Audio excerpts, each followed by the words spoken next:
తెల్లవారుజామున 4 గంటలకి లేచానండి. ఇంకా చీకటిగానే ఉంది. ప్రతిరోజు ఇలా లెగను. చదువుకుని 2 నెలలు మాత్రమే నేను లెగుస్తాను. ఫేస్ వాష్ చేసుకుని పుస్తకాలైతే తీశాను. ఏం చేయాలి, ఎలా చదవాలి అనేది రాశాను. బయటకొచ్చి చూస్తే ఇంకా చీకటిగానే ఉంది.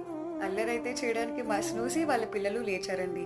కాసేపు అయితే ఆడుకున్నాయి. తర్వాత వాటికి ఫుడ్ అయితే కలిపేసి పెట్టేశాం. తినేసి పడుకున్నాయి. నేను మా అమ్మగారైతే మేడపైకైతే వచ్చామండి.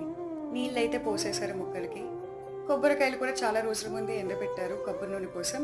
తర్వాత పాటలు పెట్టుకుని కాసేపు వాకింగ్ అయితే చేసాం. మా నాన్నగారు స్నానం చేసి పూజ కూడా చేసేశారు.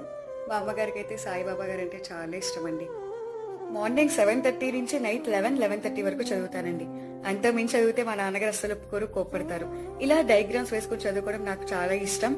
అండ్ ఫస్ట్ సెమిస్టర్ నేను బాగా చదివాను, అలాగే రిజల్ట్స్ వచ్చాయి. సెకండ్ సెమిస్టర్ దానికి మించి నా లెవెల్ బెస్ట్ అయితే చదివానండి. ఈ 2 నెలలు పడ్డ కష్టం, నా చదువు నా దగ్గర నుంచి ఎవ్వరూ దొంగతనం చేయలేరు.